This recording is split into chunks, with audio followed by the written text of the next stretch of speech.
commencer? Ouais. On va faire un cours de Mela Malka pour la Tzlacha de David Moshe Ben Rachel. Pour la Tzlacha, c'est quoi ton prénom? Emmanuel Meyer. Emmanuel Meyer Bezrat Hashem. Et Shimon Israël Ben Michael Aliza. Shimon Israël Ben Aliza Bezrat Hashem. Une grande Tzlacha et un Shidour. Nachon. Le cachet. Bezrat Hashem, c'est Ishmaïa. Alors on va essayer de parler un peu, hein, parce qu'il y a l'un de mes plus précieux Chavruta ici. On est en train de faire une Torah ensemble de Rabbi Nachman qui est la 66. Alors, c'est une Torah extraordinaire, comme toutes les Torahs de Rabbi Nachman. C'est mon Chavruta sur celle-là, c'est ta Chavruta sur une autre Torah. et on va partager ensemble des enseignements de Rabbeinu sur cette Torah-là. Mais avant ça, on va faire une petite introduction qui est très connectée avec la Torah sur Adar, dont tu as parlé avant. On va essayer de faire une introduction sur Adar, parce qu'il y a un enseignement de Chachamim dans la Gemara, hein, qui est assez difficile à comprendre. C'est écrit dans la Gemara, hein, que Mishenirnas Adar Marbim Besimcha. Lorsque rentre Adar, on augmente la joie. Alors premièrement, la première question qu'on devrait pop-up dans notre tête, c'est qui on? C'est qui on augmente la joie. Ça veut dire quoi, on augmente la joie? Si tu dis qu'on rentre Adar, la joie elle augmente. C'est-à-dire c'est naturel, la joie elle augmente. Pourquoi c'est écrit on augmente la joie? C'est comme s'il y avait une action à faire pour augmenter la joie. Et c'est qui ce on? C'est la première question qui tombe. La deuxième question que je me suis posée ce Shabbat, c'est il y a une différence entre Adar, qu'on augmente la joie, et évidemment Av. Ça c'est la différence principale entre Av où on diminue la joie. Ça veut dire que tout le monde doit être joyeux, à un certain niveau de joie. En Adar on te demande d'en avoir plus, en Av on te demande d'en avoir moins. En Av c'est connu, c'est parce que c'est la destruction du temple, etc. En Adar c'est parce que c'est ce que dit Chachamim, c'est la période de Purim. Et on va voir comment c'est connecté. Une autre comparaison qu'on peut faire avec Adar, c'est que Adar on augmente la joie, mais il y a un Zman où tu n'as pas besoin d'augmenter la joie parce que tu es joyeux. C'est quoi ce Zman là? C'est ce qu'on dit dans la Tfila, Zman Simchatenu. Sukkot, dans la Tfila on dit Zman Simchatenu, c'est le temps de notre joie. Donc Zman Simchatenu, on te demande rien. C'est joyeux. Mais Adar, on te demande quelque chose. C'est qu'est-ce qu'on te demande? C'est quoi la avoda de Adar? Qu'est-ce qu'on doit faire pendant Adar? Alors en vérité, c'était Ishmaïa, j'ai trouvé, en plus de ça, tu vois que dans Adar, il n'y a pas d'incitation à la joie. Qu'est-ce que ça veut dire? Par exemple, pendant les fêtes, on ne fait pas Tachanounim. Pourquoi? Tachanounim, c'est donc les supplications. Les supplications qu'on fait pendant les fêtes, les supplications qu'on fait qu'on ne ferait pas dans les fêtes, pourquoi? Parce que ça a un risque de te rendre pas joyeux. C'est pour ça qu'on ne les fait pas pendant les fêtes. Comme ça, tu as un risque de te rappeler tes fautes, etc. etc. Donc, on ne le fait pas pendant les fêtes. Mais Adar, qu'on est censé être joyeux, on le fait. Plus que ça, il y a des périodes dans l'année, par exemple le mois Nissan, ou pendant Hanouka, où on ne dit pas si Chazvé Shalom quelqu'un il meurt, enfin il part de ce monde, il est niftar, on fait un, comment on appelle ça en français, une eulogy. Eulogy en français c'est une askara, ouais. On dit des mots sur le défunt. Ouais, mais pendant certaines périodes qui sont soit des périodes joyeuses, par exemple Hanouka, on ne dit pas. Par exemple cette année, Rav Shtelman il est parti de ce monde, Erev Hanouka, on a presque rien dit. Et celui qui part de ce monde pendant Hanouka, c'est encore plus. Mais Adar, qu'on est censé être joyeux, on fait quand même tout ça. On fait des choses qui nous rendent malheureux. Plus que ça, vous allez voir que ce qui nous concerne de cette année, on a vu que Rosh Chodesh Adar, on a eu une nouvelle incroyablement mauvaise avec ce qui s'est passé en Floride. C'est Rosh Chodesh Adar qui c'est arrivé. Et rien n'arrive pour rien. Si Hachem il décide que c'est un endroit particulier, c'est pas pour rien. En Floride, il y a eu un attentat avec plein de juifs, malheureusement, qui sont morts. Et c'était Rosh Chodesh Adar. Et on te dit, d'un côté on te dit oui, tu sais, voilà ce qui arrive dans le monde, et c'est la folie. Et d'un autre côté, on te dit mais il faut que tu sois heureux. Et tu as un travail à faire. Plus que ça, tu vois que, comme tu as dit toi, hein, que Adar, c'est un moment où normalement, tu es à la maison, il fait froid, c'est l'hiver, c'est pas encore fini, tu en as marre, c'est la fin de l'hiver, tu en as marre. Donc tu as toutes les raisons de ne pas être joyeux. Alors que Av, parce qu'on revient à la comparaison, alors que Av, c'est le contraire. Av, c'est l'été, c'est les vacances, tu as toutes les raisons d'être joyeux, mais on te dit non, calme-toi. Donc en vérité, c'est les afochou, et c'est le principe de Purim. Le principe de Purim, c'est que la joie, elle n'était pas visible. On avait le couteau sous la gorge. Aman, il voulait nous tuer. C'était complètement des odds, ils étaient complètement contre nous. Et quand même, il y a eu Léa Forou. Le travail de Hadar, en vérité, c'est Léa Forou. C'est-à-dire que Hachem, il va faire exprès pendant ce mois. Tout le monde croit, parce que c'est écrit Marbin Messimra et tout le monde dit Messimra, tout le monde croit que c'est Zman Simratenu, que c'est Sukkot. Mais c'est pas Sukkot, c'est Hadar. Ça veut dire qu'au contraire, Hachem va faire exprès de t'envoyer des mauvaises nouvelles. Lo aleno, mais il va faire exprès que ce soit difficile d'être joyeux. Pourquoi ? Parce que tu as un travail à faire pendant Hadar. Si tu n'as pas ce contrebalancement de raison, que tu n'as pas de raison d'être joyeux, tu ne peux pas faire le travail.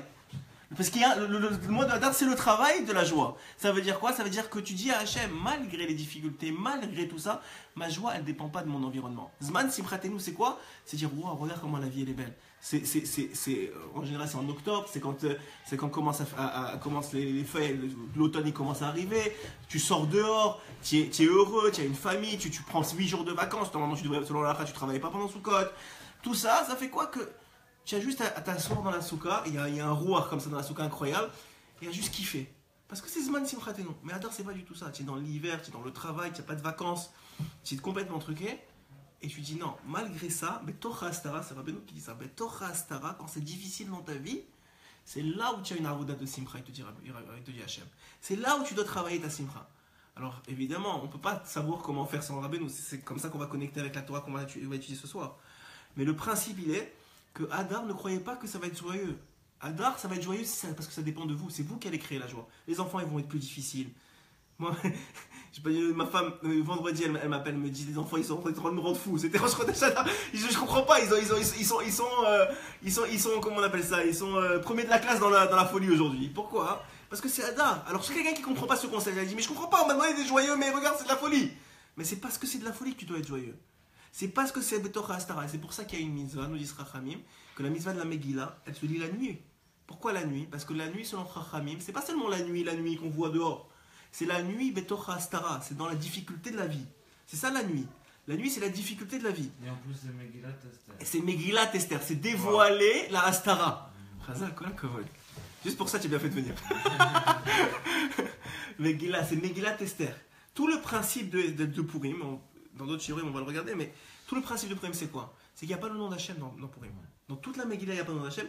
Et tout le but, c'est de dévoiler Hachem là où tu ne le vois pas. Ah, quand ça va mal, c'est ça le point. Le point de tout Hadar, c'est ça. Et c'est pour ça que Chachamim nous ont dit, Mishenirta Satan, ils ont besoin de te dire, parce que sinon tu serais dans une hazzout incroyable pendant Hadar. Ils ont besoin de te dire, tu sais, pendant Hadar, tu dois travailler plus. Ça ne veut pas dire que tu vas être plus joyeux que dans le reste de l'année. Mais même si tu arrives à atteindre la même joie que dans d'autres mois, puisque c'est tellement plus difficile d'atteindre cette joie-là, en vérité, tu viens d'emmagasiner. Et Chachamim nous disent, toute la joie, et c'est en particulier de Sukkot, mais toute la joie que tu vas récupérer pendant l'année, c'est selon le travail que tu as fait pendant Hadar. Comment tu as travaillé pour être joyeux malgré toutes les difficultés, les pannes d'essence, les trucs, les machins, name it.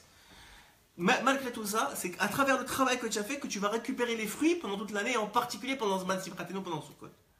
C'est que tout le Einyan, il y a un travail contre la réalité de ta vie, et cette réalité-là, elle fait quoi ? Elle fait que au contraire, elle t'empêche d'être heureux.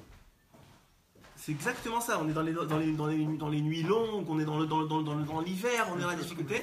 Tout le principe, c'est exactement ce que tu as dit.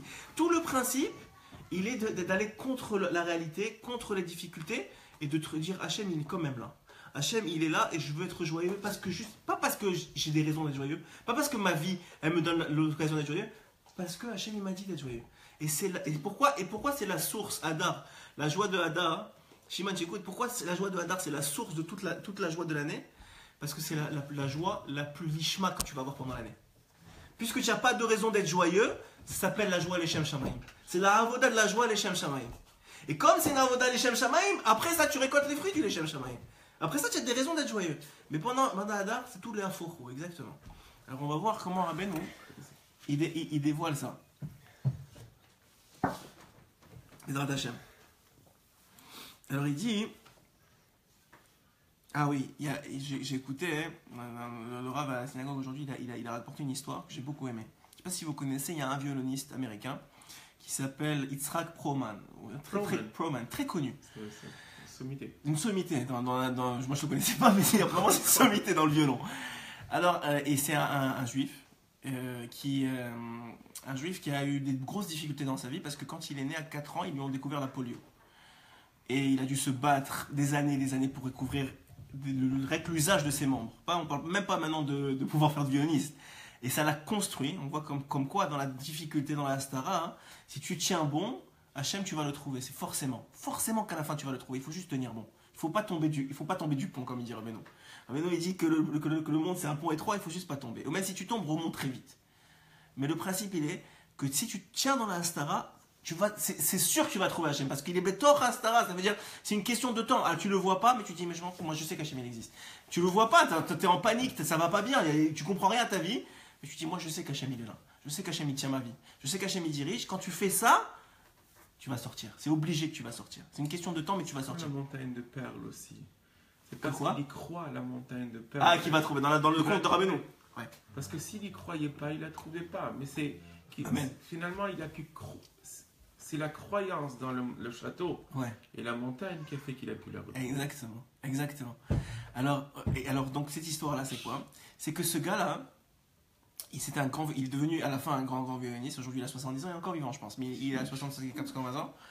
Et c'était un grand violoniste. Et un jour, il était en représentation à New York. Et pendant sa représentation, avec un orchestre et tout ça, plein milieu de la représentation, il y a une corde qui lâche. Donc il s'arrête. Tout le monde croyait quoi? Il va prendre un autre violon. Il va arranger son propre violon. Ça va prendre un peu de temps, mais il va l'arranger. Qu'est-ce qu'il fait? Il ferme les yeux. Il réouvre les yeux. Il dit au chef d'orchestre, relance la musique. Et il continue avec 3 cordes. Tout le reste de la symphonie. Et à la fin, hein, il dit une phrase incroyable que j'ai adorée. Il dit sometimes, moi je vais le dire en français parce que il dit des fois, hein, le rôle d'un artiste, c'est de jouer de la musique avec ce qui reste. With what is left. Ça veut dire que aujourd'hui, notre rôle en Hadar, c'est d'être heureux avec ce qui reste. Avec what's left que tu peux attraper ici et là. Incroyable. Parce que le rov, normalement, chez la majorité des gens en Hadar, il n'est pas joli. Il est avec ceux qui restent. Ça veut dire quoi? Ce que j'ai dans les mains. Mais, comme tu m'as dit, un peu de sport, c'est bien. Même un peu, c'est bien. Ça veut dire que quoi? Que Béhémet, c'est vrai, je lui dis, mais je comprends pas, j'ai pas le temps de faire du sport. Il me dit, même un peu, c'est bien. Ça veut dire, même Méhat, un peu, c'est bien aussi. C'est le principe, c'est vrai. Un peu de Torah, c'est bien aussi. Si tu fais plus, tant mieux, mais si tu fais un peu, c'est déjà bien. Alors, regardez ce qu'il dit. Donc, ça, c'est le principe même de ce principe de Hadar là. J'ai trouvé cet exemple hyper beau. Maintenant, vous voyez quelque chose aussi d'incroyable dans la paracha de la semaine que j'ai connecté ce matin. C'est que, si vous remarquez bien, ce matin on a parlé pendant Shabbat, on a parlé du Mishkan, ouais. Et donc on a parlé de tout le Haïnyan du Mishkan. De la création d'une maison pour Hachem dans le monde que Hachem nous a demandé de faire. Si vous remarquez bien, la création du Mishkan, elle prend environ 4 parachiotes. Il y a 4 parachas dans la Torah qui sont consacrés à comment faire un endroit pour Hachem. Une maison pour Hachem, qui fait 2 sur... Enfin, c'est pas énorme, quoi. Mais pour la création du monde, il y a 2 chapitres. La création du monde entier, Hachem, il donne 2 chapitres. La création du Mishkan, il donne 4 parachutes. C'est quoi? Je comprends pas. Tu crées tout le monde entier, ça y est, en 2 chapitres, c'est réglé. Tu crées un Mishkan, tu demandes à l'homme de créer un Mishkan, ça fait...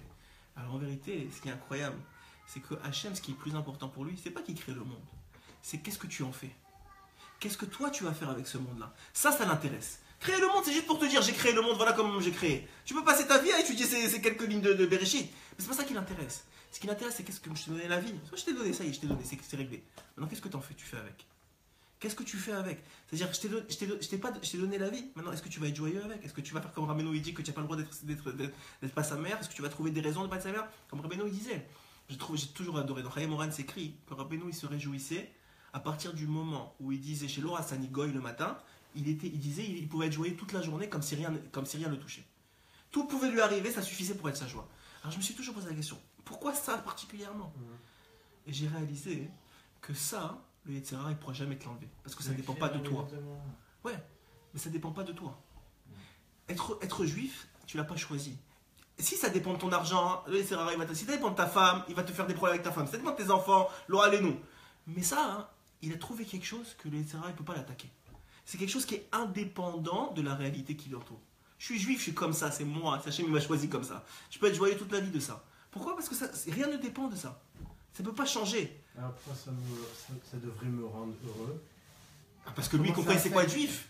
Parce que lui il comprenait c'est quoi ce prestige d'être juif, parce que nous on ne réalise pas. Comme on a dit vendredi on a dit que être heureux, ça dépend de ta réalisation de ce que tu as. En vérité, tout le monde peut être heureux. Tout le monde est en santé, la plupart d'entre nous. Si tu n'es pas en santé, tu as une famille. Si tu n'as pas une famille, tu as des parents. Si tu as des parents, il y a toujours quelque chose pour te rattraper. C'est juste qu'on ne réalise pas, on ne donne pas de la valeur à ça. Rabbeinu, il était capable de donner de la valeur au fait d'être juif suffisamment pour être heureux toute sa vie. Parce qu'il comprenait c'est quoi être juif. Nous, on ne comprend pas c'est quoi être juif. C'est pour ça qu'on n'est pas heureux de ça. Mais quelqu'un qui comprend et qui réalise et qui intériorise qu'il faut de doute dessus, et qui trouve les raisons d'être heureux, et alors il va trouver des raisons d'être heureux, obligé. Aussi, ce qu'il a dit David, parce que le monde aujourd'hui, l'État, c'est ça son travail, que de nous faire, de consommer toujours encore pour être joyeux. Exactement. C'est ça exactement. C'est pour ça qu'on n'arrive pas à être... Ce qui Rabbeinu dit, le Yetzirah, c'est quoi? C'est quelqu'un qui a des mains comme ça, il a des mains fermées, toi tu crois qu'il y a quelque chose dedans. Qu'est-ce que tu penses? Le bonheur, la joie, l'argent, ce que tu veux. Tu penses qu'il a ça dedans. Alors il court, et tu cours après, tu dis je veux, qu'est-ce qu'il y a dedans? À la fin de ta vie, il ouvre les mains, il n'y a rien dedans. C'est ça, c'est exactement ça le Yetzirah. C'est te faire croire que le bonheur il est ailleurs alors qu'il est là, il est juste devant toi. Ce qu'on est en train de vivre maintenant, c'est un moment de kiff. Si vous réalisez ce qu'on est en train de vivre maintenant, on étudie la Torah de Rabbeinu. C'est un samedi soir, il n'y a pas nos femmes. Ce serait quoi? Non, mais ça veut dire qu'il n'y a pas. La pizza elle est en route. La pizza elle est en route. Qu'est-ce que tu veux de plus? Non, je rigole.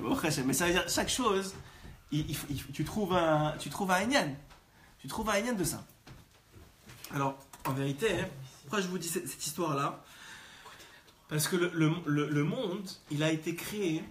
Rabbeinu, il dit que pour quelque chose qui est créé dans le monde, il faut que le monde il ait 3 éléments. Et ça, c'est dans la Torah qu'on va étudier aujourd'hui, la 66. Donc, la Torah 66, il dit Rabbeinu qu'il y a ce qu'on appelle l'espace. C'est des choses physiques, c'est compréhensible. Il y a l'espace, c'est-à-dire l'endroit. Il y a du temps, c'est à un moment précis. Et il y a le tiour. Le tiour, c'est la forme. La forme, ça veut dire l'objet qui vit dans cette réalité physique du temps. Ça veut dire que, par exemple, on va parler d'individu. Un individu, aujourd'hui, il est là, donc maintenant à cette heure-ci, et il est dans cette ville-là. Donc voilà, maintenant, ça, on peut créer quelque chose avec ça. Donc tout élément, pour qu'il existe dans ce monde, il faut qu'il ait ces 3 dimensions. Et on sait, le Zohar il dit, que l'homme, c'est un olam katan. L'espace, le temps et l'individu ou l'objet, c'est-à-dire la tsura. Maintenant, c'est quand même moyen aussi, tsura, non? C'est ça? C'est plus tiour, c'est une forme. C'est la forme. La forme, ça veut dire l'objet ou l'individu qui tient place dans le temps et dans l'espace. Okay. Maintenant, on sait, le Zohar il dit que l'homme, c'est un olam katan. Que l'homme c'est un petit monde. Donc de la même façon que le monde, comme il dit Rabbeinu ici, il est composé sur trois dimensions, c'est la pizza qui arrive, sur 3 dimensions, alors aussi l'homme il doit être créé sur 3 dimensions. Et c'est quoi les 3 dimensions de l'homme? Alors les 3 dimensions de l'homme elles sont comme ça. Et celui qui ne comprend pas ça, il ne peut jamais comprendre qui il est. Il ne pourra jamais se comprendre si tu ne comprends pas qu'on est en 3 parties. Si tu comprends, comme la plupart des gens, qu'on est seulement en 2 parties, alors tu vas jamais comprendre, tu vas jamais pouvoir te comprendre. Les 2 parties que tout le monde croit et que tout le monde admet, en tout cas ceux qui sont dans la Torah, c'est corps et âme. On a notre âme qui est divine et on a notre corps qui est notre connexion à cette réalité. Mais beaucoup de monde, la plupart oublient qu'on a ce qu'on appelle le psychique, ce qui s'appelle le moi. Le moi, c'est qui tu es vraiment. Rabbi Nathan, il appelle ça le ratson. Le ratson, c'est-à-dire la volonté, c'est qui tu es vraiment, c'est toi. Maintenant ça, en vérité, c'est la seule chose qui dépend de toi. Parce que l'âme, elle appartient à Dieu. Et ça revient à Dieu. C'est-à-dire qu'une fois que c'est fini de ce monde, elle repart chez Dieu. Elle n'a rien à faire avec toi. L'âme, c'est ton énergie divine qui te fait vivre.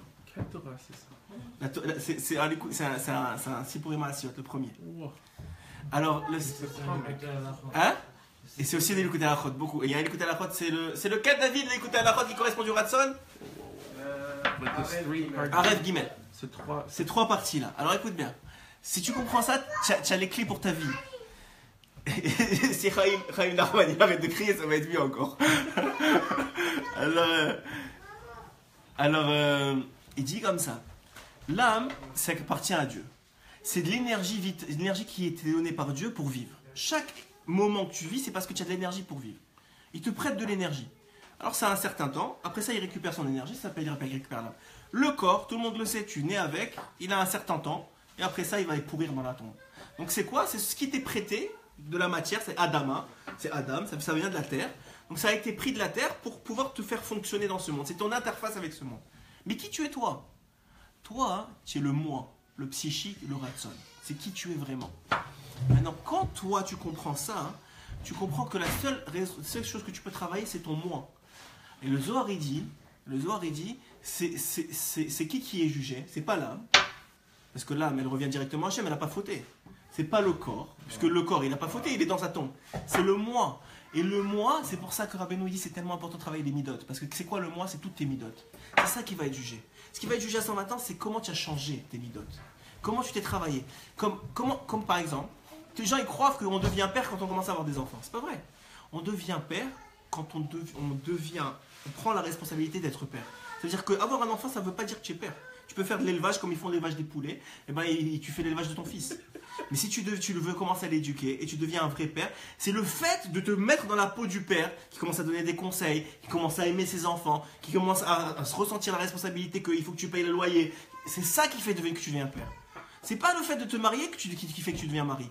C'est le fait de devenir mari, que tu choisis d'être un mari, d'être là pour ta femme quand elle a besoin de toi, d'être là pour la soutenir quand elle a un truc. C'est ça qui fait que tu deviens un mari. Donc le principe il est que c'est pas le fait que le corps il passe la bague à ta femme, et c'est pas non plus le fait que Hachem il a décidé que c'est elle ta femme, c'est le fait que maintenant toi, qu'est-ce que tu fais de ce monde-ci? Qu'est-ce que tu fais des éléments que Hachem t'a donné à travers l'âme et le corps pour devenir qui tu dois devenir? Ça c'est le principe de tout d'un homme. Maintenant l'homme il croit que c'est une âme, donc il dit j'ai rien à faire. Pourquoi je vais changer? Hachem il m'a fait comme ça. Mais il a rien compris le gars. Ou le corps, il croit, encore pire, le gars il croit que c'est un corps.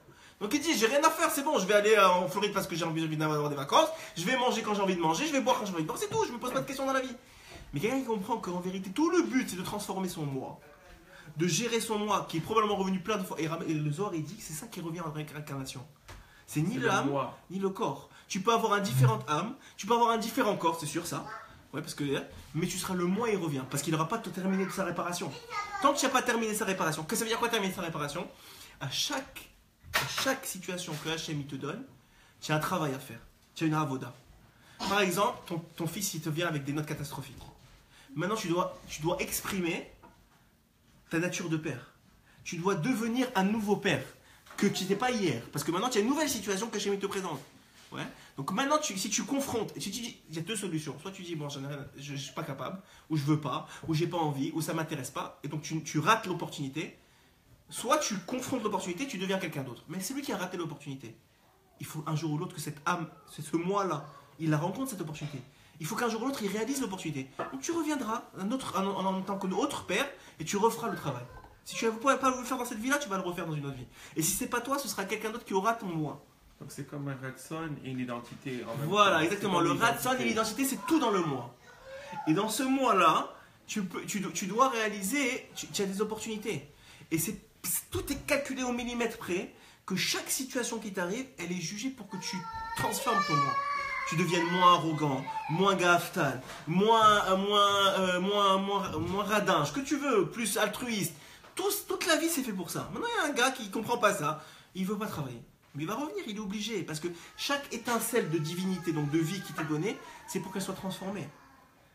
Et c'est pour que tu la travailles à travers ton moi. Mais si tu fais pas ça, tu peux pas. Regarde ce qu'il dit Rabbeinu, parce qu'on a beaucoup parlé, mais regarde ce qu'il dit Rabbeinu.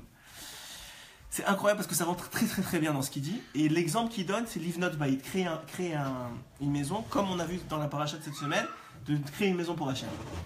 Qui est Kodem Shemotzi Mikoach El HaPoal. Avant qu'un homme, il puisse transformer le potentiel en réel. Tout le monde a du potentiel.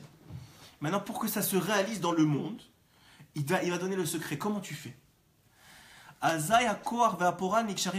Au début, le potentiel et la réalité, ils sont un. Qu'est-ce que ça veut dire? Je vous donne un exemple très simple. Quand un homme et une femme ils s'unissent, la gamète mâle et la gamète femelle, ils vont s'unir ensemble. Ça va créer un embryon. Nous dit le Zohar, au moment où l'embryon il est créé, la neshama elle descend. Une partie en tout cas de la neshama, la première partie, le nefesh il descend. Donc l'enfant il commence à être créé. En vérité, qu'est-ce que ça veut dire? Ça veut dire que dans l'embryon, il y a tout l'individu déjà. Mais attends, mais il n'est pas encore là l'individu. Il est seulement en potentiel. Mais toute la réalité, les yeux, les couleurs, les trucs, même la neshama, ça veut dire même le potentiel spirituel de l'individu, il est déjà dans la cellule qui s'appelle un embryon. Donc dans l'embryon, dans le matériel génétique, c'est facile à comprendre aujourd'hui parce qu'on connaît le matériel génétique, l'ADN. Dans l'ADN physique et spirituel, il y a déjà tout de contenu. Rabbeinu te dit c'est la même chose pour n'importe quoi que tu vas faire dans ta vie. Tout est déjà contenu en toi. C'est qu'une question de temps et de volonté de réaliser, d'assumer ses responsabilités, de dévoiler ce qu'il y a en toi dehors. C'est qu'une question de temps. Et de volonté de réaliser, que tu aies la volonté d'assumer les responsabilités que Hachem te donne. Il dit, et à ce moment-là, tant qu'ils sont encore en embryon, ici il parle de marshava, c'est-à-dire tant qu'ils sont encore dans ta tête, parce qu'il parle d'une idée qui va être réalisée. Une idée avant qu'elle soit réalisée, elle est au forme d'embryon dans ta tête. Et elle contient en vérité toute la réalité qui va venir après. Cette idée-là, elle contient toute la réalité qui va venir après. Elle est déjà contenue dedans. Donc en vérité, Beyachad, ils sont un. Le potentiel et le réel, ils sont un. Qui sauf Maasé, vous connaissez très bien cette phrase-là. Qui sauf Maasé, la Torah dit, qui sauf Maasé, Bemar Shavat Trila. Sauf Maasé, à la fin de. Vous pouvez vous servir la pizza en attendant. Allez-y. Vas-y. Tu veux faire un là? Allez, pour manger, il faut. Alors, on va. Reste ici pour continuer chez vous. Voilà, moi je reste avec toi. Allez-y. Allez-y, on vous attend. Alors, il dit. Parce que Azaï. Alors, parce que Bessof Maasé, la réalisation de ce que tu as pensé, donc le Maasé, l'action, elle dépend de l'idée première. Puisque l'action, elle est contenue dans l'idée première, donc c'est en vérité l'enfant qui va être né, il dépend de l'embryon. Il dépend de ce qu'il y a dans l'embryon. Tu ne peux pas faire un enfant aux yeux bleus si dans l'embryon il y a les yeux noirs. Tu peux pas.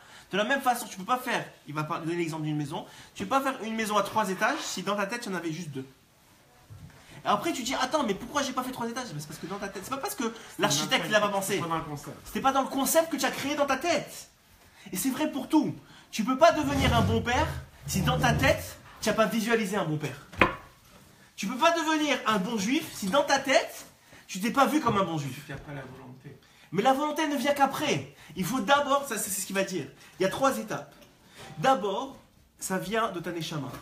Donc en vérité, et ça ce qui est incroyable dans les mots, il va dire qui sauf Maasé, va faire des chilates, tu reviens, je t'attends. On s'excuse sur la pause de truc, mais on est Melavé Malka, alors on est obligé de faire ça. J'ai pas l'habitude de donner Melavé Malka comme ça en shiur. D'habitude dimanche soir c'est plus formel.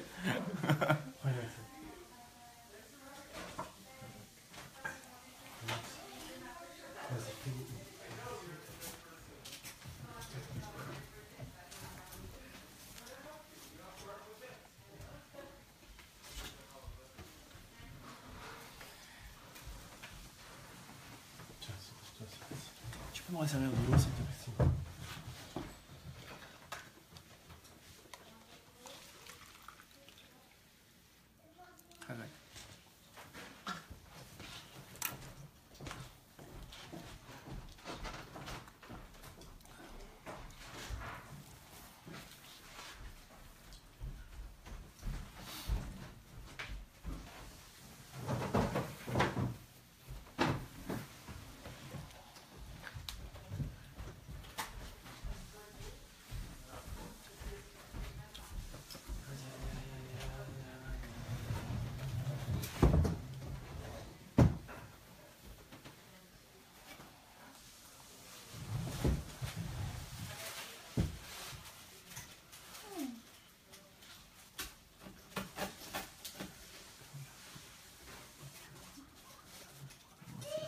Amen.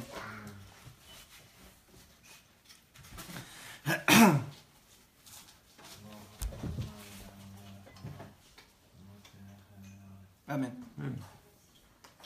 Donc il dit ici, en vérité, il est en train de donner un secret. Je vais vous poser une question.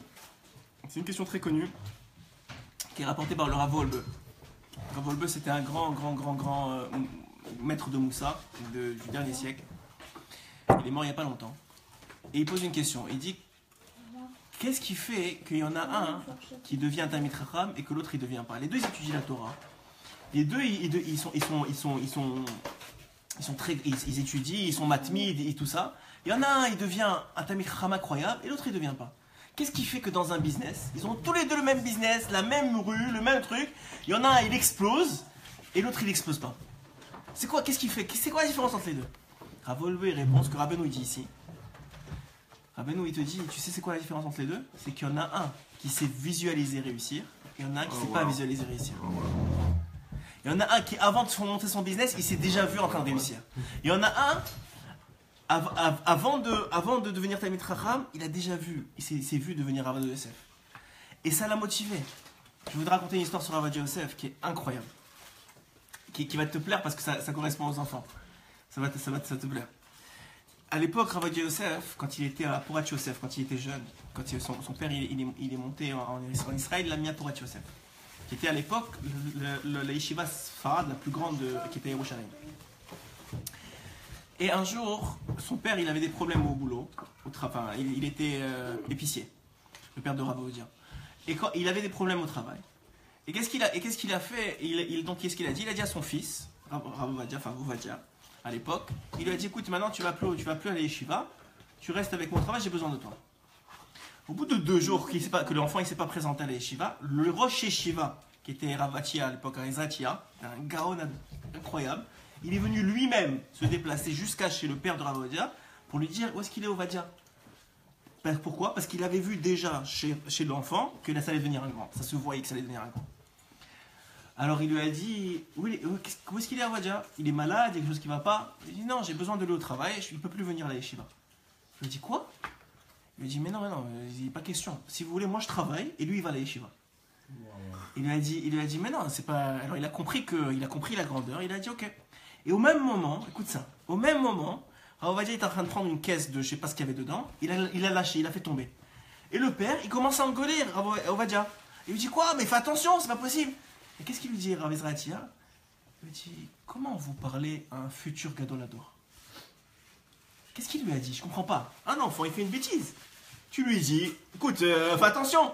Incroyable. Il le crie dessus, c'est normal, c'est la réaction d'un père. Le Rosh Yeshiva, il lui dit, comment tu es en train de parler à quelqu'un qui va devenir un Gadolador? Ça veut dire quoi? Ça veut dire que tu n'es pas en train d'éduquer ton enfant. Tu es en train d'éduquer le Gadolador. Puisque dans le Gadolador, il est dans l'enfant. Il est déjà inscrit dans l'enfant. Qu'est-ce que tu es en train d'abîmer le Gadolador? Ce que l'enfant il va devenir, c'est ce que tu vois en lui.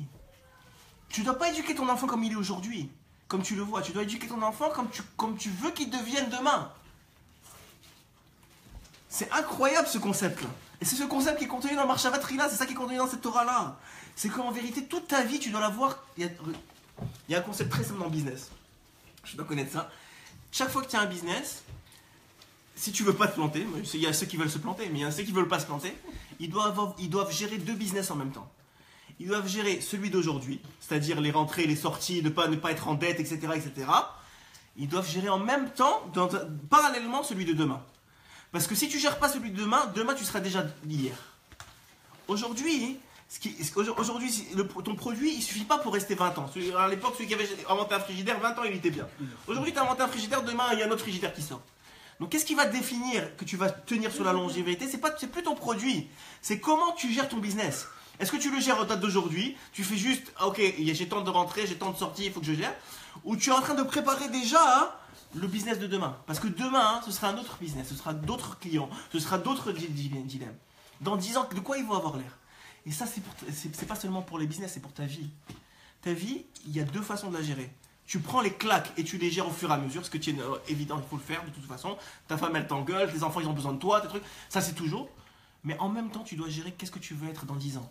À quoi tu veux ressembler. Si tu fais pas ça, tu laisses le SRA travailler pour toi.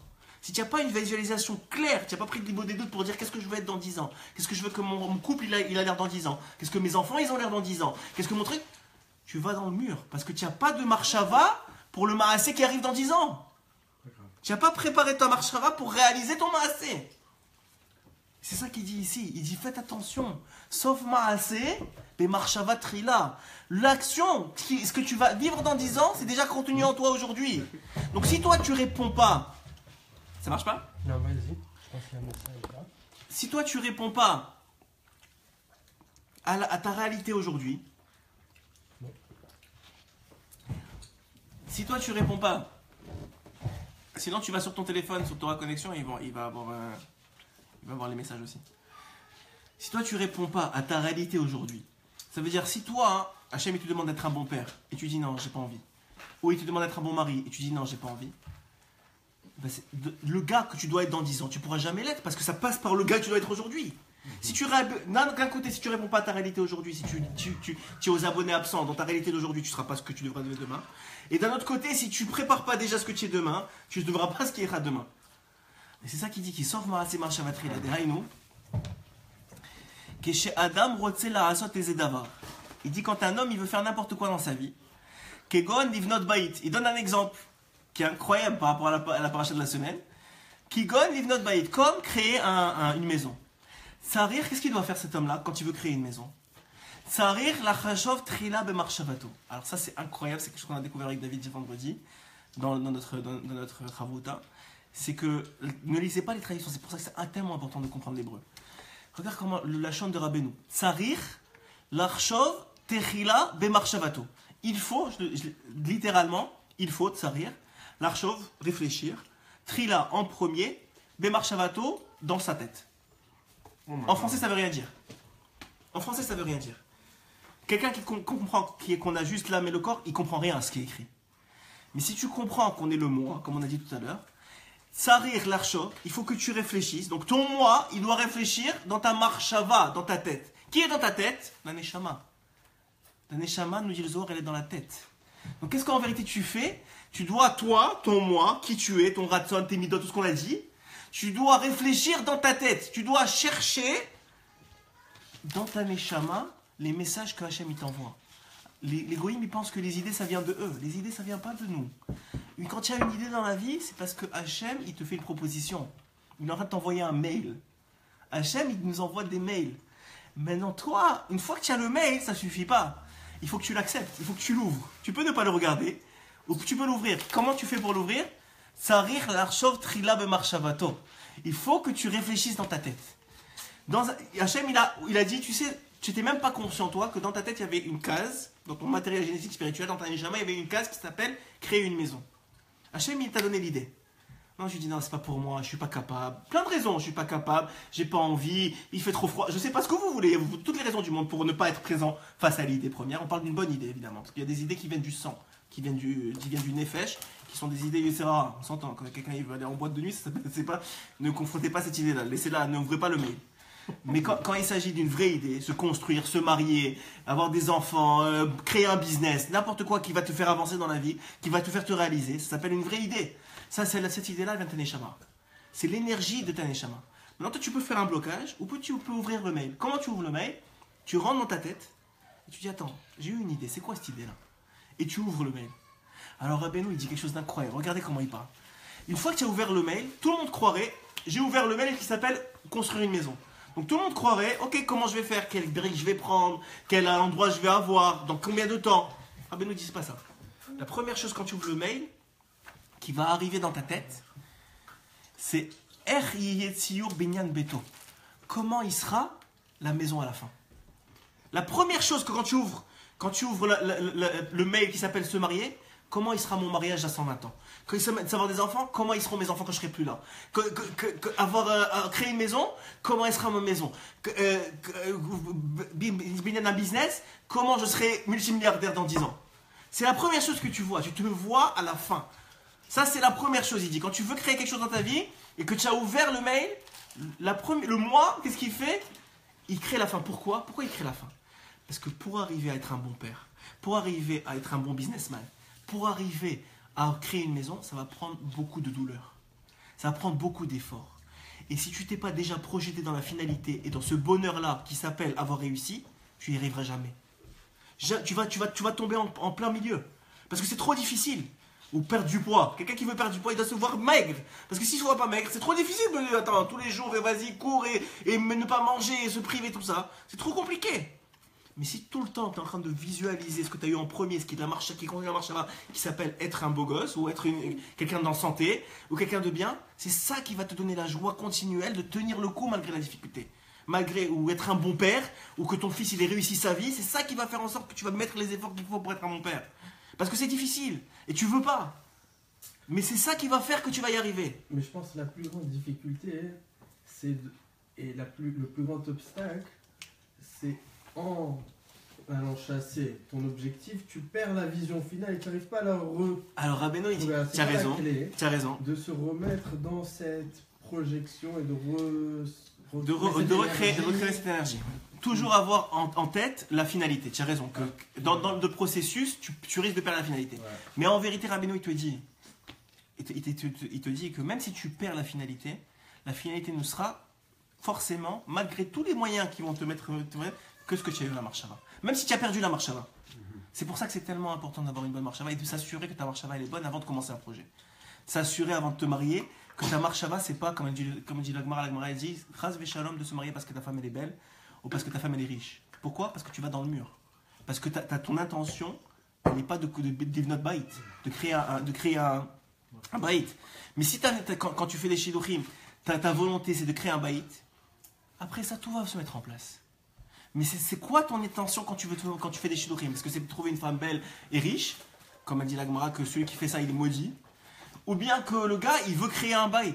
Quand tu crées un business c'est la même chose. Est-ce que ton truc c'est d'éduquer tes enfants dans la Torah et d'avoir de quoi subvenir aux besoins des kolélim et de donner la tzedaka et de devenir quelqu'un qui peut aider et qui peut subvenir aux besoins de sa famille? Ou c'est d'aller en vacances et d'éclater ton truc? Ça va faire deux business complètement différents. L'exemple le plus commun, c'est celui de la Gemara. Je vais vous donner, j'ai donné à David ce vendredi. C'est l'exemple de celui qu'on appelle Elisha ben Abouya. Elisha ben Abouya, c'était un tzaddik, un gaon en Torah incroyable dans sa génération. C'était le maître de Rabbi Meir Balanès. Son maître, celui qui lui a appris la Torah.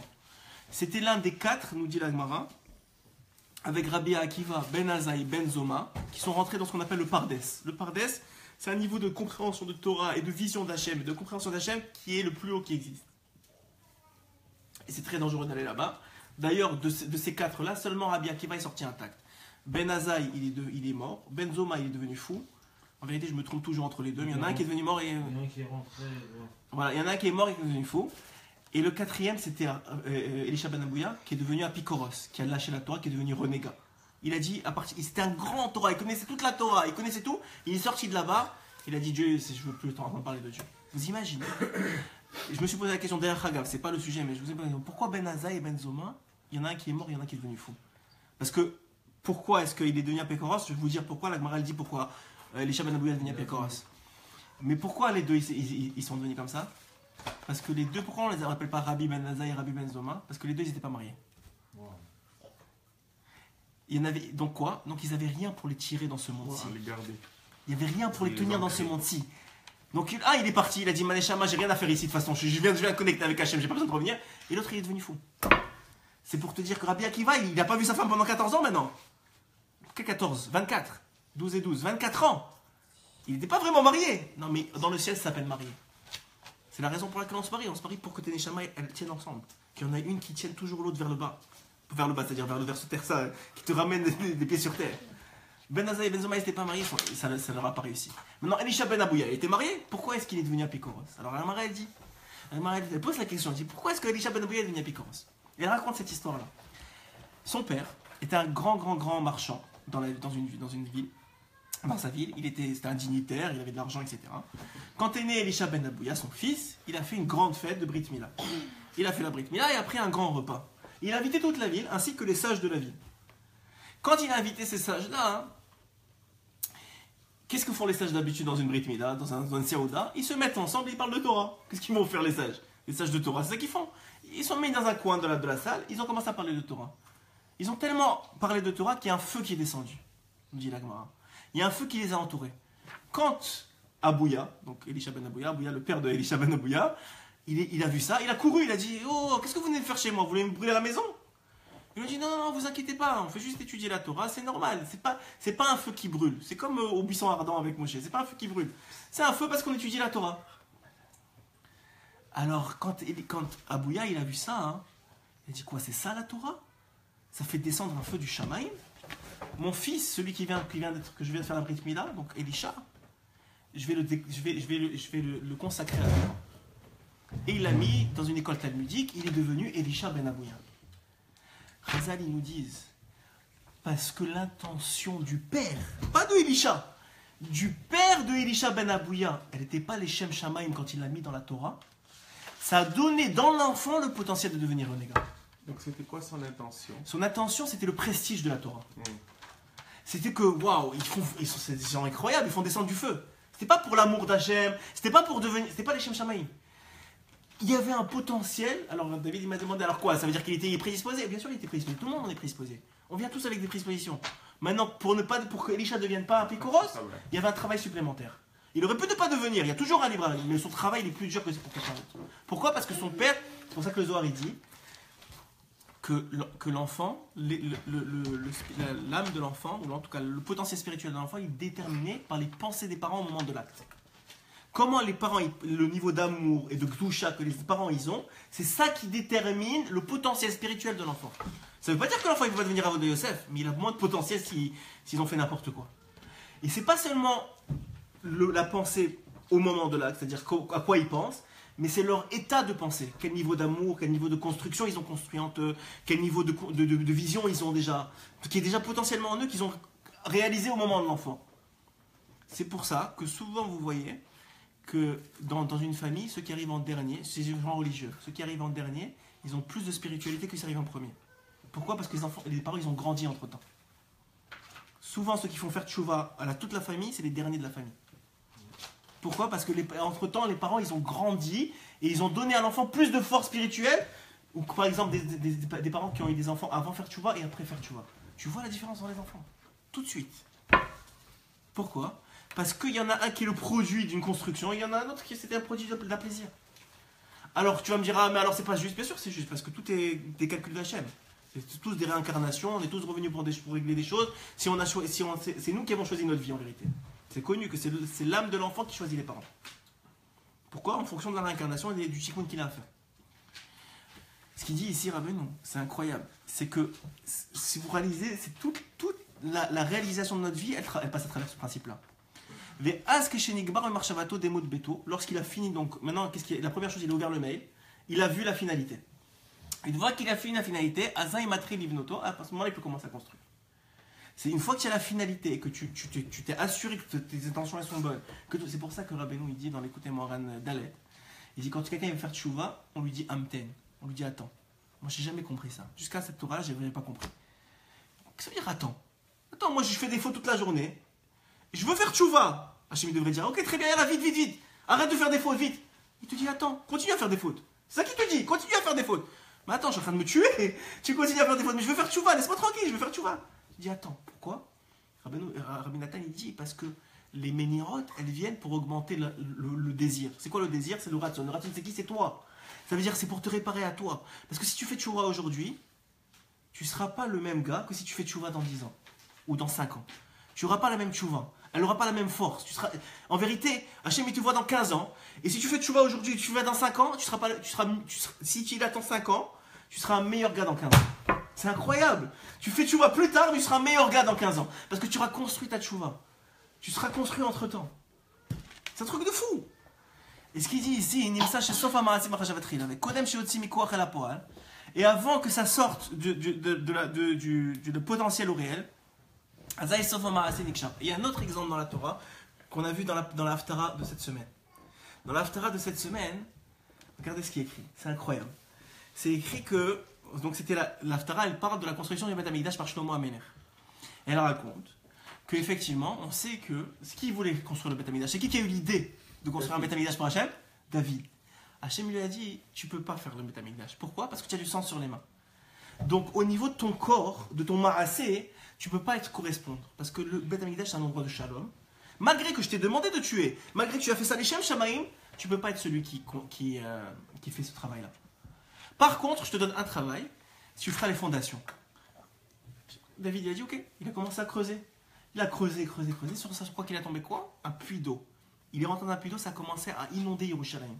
Il ne savait plus quoi faire. Ça inondait, ça n'arrêtait pas. Il ne savait plus quoi faire. Qu'est-ce qu'il a fait? Il a dit, j'ai pas le choix. Il a pris un nom d'Hachem, comme on fait pour la sota. Il a pris un nom d'Hachem, il l'a jeté dans l'eau. L'eau, elle s'est apaisée. Toute l'eau est revenue à sa source. Plusieurs années après, Shlomo Ameler, dans l'Haftarah de cette semaine, Shlomo Ameler, il construit le Beth Amikdash. C'est lui, l'homme de Shalom, qui construit le Beth Amikdash. Quand il veut inaugurer, il veut ouvrir les portes du Beth Amikdash, les portes disent non, on n'ouvre pas. Je comprends pas, il commence à prier, Hachem, je t'en supplie, ouvre les portes. Rien qu'il fait. Et à un moment, il dit, par le mérite de mon père David, que s'ouvrent les portes, et elles s'ouvrent. Qu'est-ce qu'on apprend de là?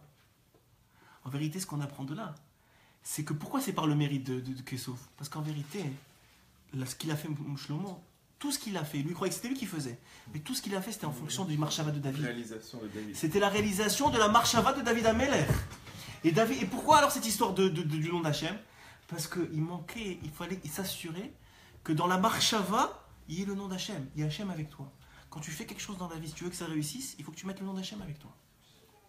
Il faut que tu mettes le nom d'Akadosh Baruch Hu. Une fois que tu as mis le nom d'Akadosh Baruch Hu, sache que ça va bien aller. C'est pas une question, même si c'est pas toi qui réalise le truc, mais si ton fils, la finalité elle sera bonne. Parce que toi tu as une initiation. Et c'est pour ça qu'on voit des fois que tu as des générations après. Et le gars, tu dis mais ce gars-là, c'est le petit-fils de tel gars. Et tu connais, tu dis moi, tu n'es pas le petit-fils de tel, tu as entendu ça, tu n'es pas le petit-fils de tel ou tel? Et on lui dit oui. Comment vous savez? Je sais pas, tu as comme ça une aura qui vient. Tu te comportes comme ton grand-père. Comment ça se fait? Parce que le grand-père, il s'est tellement changé qu'il a transformé son matériel génétique spirituel qui se retrouve chez ses enfants. Et il vit encore après lui. Quelqu'un qui se réalise, il laisse quelque chose après lui. Mec, il est parti, il laisse quelque chose après lui. Et regardez ce qu'il dit. Quand il sait au début, il n'y a pas de différence. Mais après, à la finalité, il y aura une différence.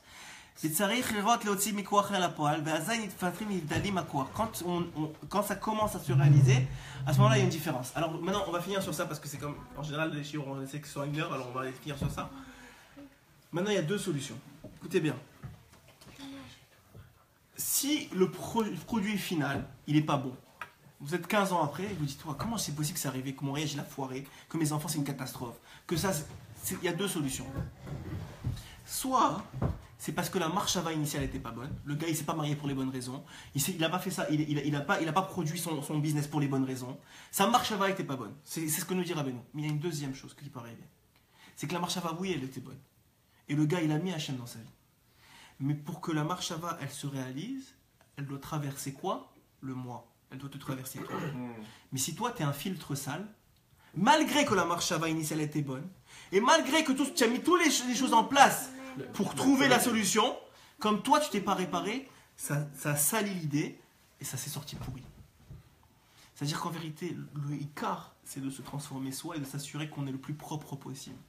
Parce que la marshava, en vérité, elle vient d'Hachem. La réalisation, c'est incroyable ce que dit Rabbeinu, je vais vous le dire, écoutez bien. La réalisation ne dépend pas de vous. Les moyens pour arriver, ça ne dépend pas de toi. C'est déjà contenu dans la marshava. Ça veut dire que le gars, il dit, mais je comprends pas, j'arrive pas. Il veut faire un business. Il dit, mais je peux pas, j'arrive pas. Pourquoi? J'ai pas les ressources, j'ai pas les employés, j'ai pas l'argent. Rabbeinu, il dit, ça dépend pas de ça. Si tu as la marshava et la volonté, et si c'est vrai, ça va se réaliser. L'argent, il va venir à toi. Le gars, il va taper à ta porte et dire, tiens, tu veux faire un business? Tiens, je te donne. Pourquoi? Ça dépend pas de ça. Ça dépend parce que tu n'as pas travaillé ta marshava suffisamment. Mais si tu travailles ta marshava, tu visualises et tu fais les choses pour les bonnes raisons, l'argent, les gens, les ressources, tout va venir à toi. Tout. Les gens, ils perdent leur temps dans les ressources. Mais c'est dans la marshava qu'il faut travailler. Parce que les ressources, c'est Hachem qui les dirige. C'est pas toi. Tu n'as aucun impact sur les ressources. Le seul impact que tu as, c'est sur ton toi. Sur qui tu es. Sur tes midotes. Sur qu'est-ce que tu vas changer. Sur pourquoi tu fais les choses. Ça dépend de toi. Mais tout le reste, ça va venir parce que tu auras fait ou pas bien ou plus mieux ou moins bien, ce que tu as voulu faire. Maintenant, il dit Rabbeinu, on va finir sur ça, il dit Rabbeinu que des fois, maintenant, tu as eu la marshava, elle est parfaite. Livnot Bayit, on va dire, l'exemple de Rabbeinu. Créer une maison. Deuxième étape, tu as dit maintenant, ok, qu'est-ce que ça fait? Alors, j'ai raté ta question. Une fois que tu as la marshava et que tu as ouvert le mail, ça va initier en toi un ratson. Ça va initier en toi une envie. Maintenant, tu te vois, puisque tu te visualises, tu vas créer l'envie, le rationnel, la volonté de réaliser le projet. Maintenant, il faut que tu arrives à mettre en place le projet. Tu vas prendre un architecte, tu vas commencer à avoir un endroit que tu peux acheter pour mettre ta maison, tu vas voir le nombre d'étages, l'électricité, tu vas comment mettre en place tout ça. Tout ça, ça prend, pour une maison par exemple, de l'argent. Ou pour une femme, je sais pas, même le mariage, ça prend de l'argent en vérité. N'importe quoi, ça prend des ressources financières, physiques. Il dit maintenant, qu'est-ce qui fait qu'il y en a un qui a les ressources physiques et un autre qui n'a pas les ressources physiques? En admettant que tous les deux, ils ont travaillé sur la marche avec, comme on a dit. C'est-à-dire que tous les deux, ils n'ont pas cru que ça dépendait du monde. Ils ont dit, je peux pas, alors que tout est dans la tête. C'est-à-dire que tu crées ta réalité dans ta tête. Et il dit donc ça dépend. Qu'est-ce qui fait qu'un, il va réussir et l'autre, il ne va pas réussir? Il dit, Rabbeinu, que quand quelqu'un ne réussit pas, c'est parce qu'il a du din sur sa tête. C'est qu'en haut, il y a du din à cause de ses fautes. Tout le monde fait des fautes. On a du din, on a de la rigueur. Hachem, il est kaviachol, énervé avec nous.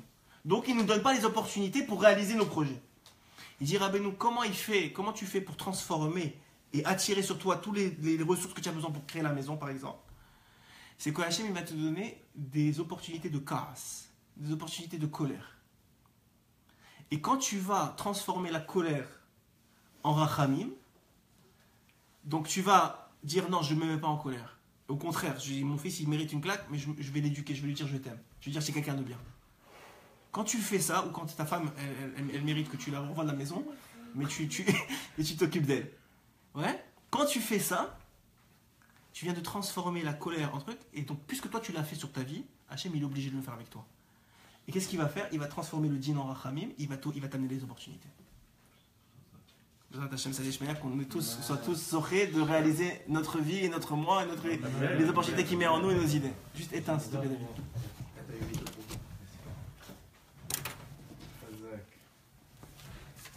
Super. Ça éteint? Non, comment tu éteins? Stop.